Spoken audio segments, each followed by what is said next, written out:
Hello, folks. Welcome to Kudlow. I'm Larry Kudlow. All right, in my usual non-lawyerly way, I want to repeat a pattern that I've observed over the past year or so.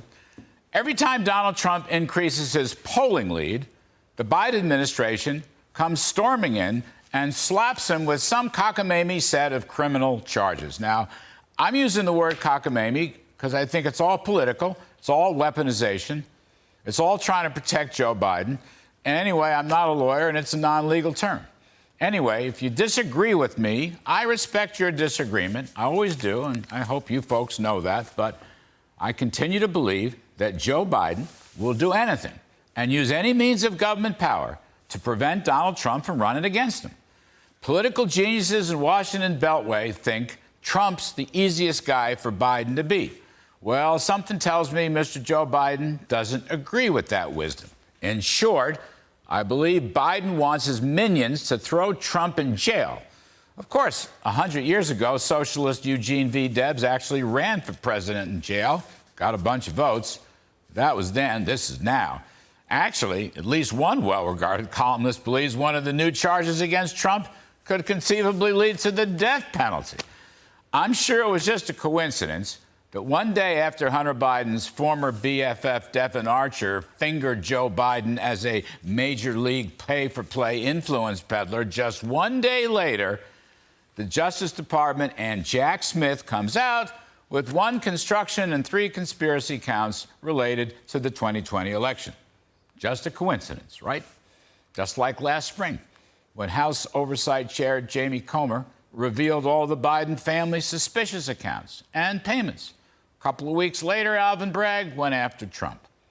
Then in early June, when Mr. Comer and Senator Grassley unveiled the Biden-Burisma bribery FBI 1023 documents scandal, the very next day, Merrick Garland and Jack Smith came crashing down on the Mar-a-Lago documents indictment, didn't they? Just a coincidence, mind you.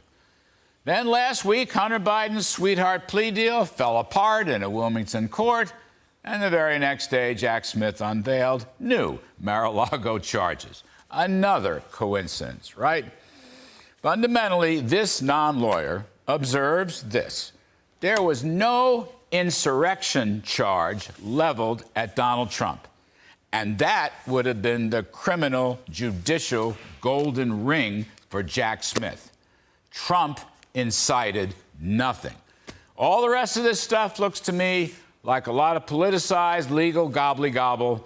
Obstruction, conspiracy makes no sense to me whatsoever, because you know why? In this country, with First Amendment free speech rights, you are free to be right and you are free to be wrong. But if you say something and you're wrong, you don't get prosecuted. You don't go to jail. You don't stand up in front of a firing squad. That's America.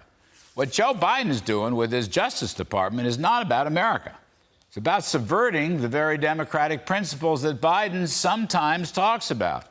You can't criminalize somebody over a disagreement.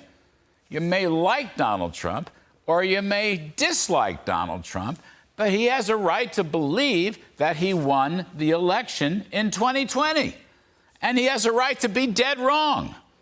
By the by, drawing from the Wall Street Journal editorial page today, it's a distinguished page, and it's a page that's strongly opposed to Mr. Trump.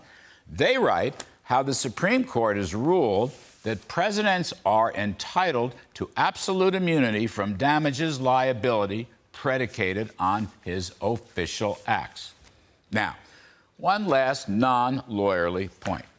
The Justice Department and the FBI have spent a lot of time obstructing a growing body of evidence that Joe Biden himself is in a heap of trouble.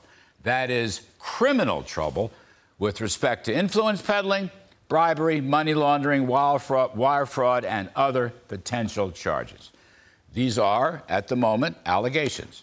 But there's also a lot of hard, cold evidence behind these allegations. And in Mr. Biden's case, this is not about free speech, not about criminalizing disagreements. It's much tougher stuff. All right, finally, we need to have a proper, final jury decision on all of this stuff, it comes November 5th, 2024. That's the way American democracy should work. All right, that's my riff. Just saying, non-lawyer.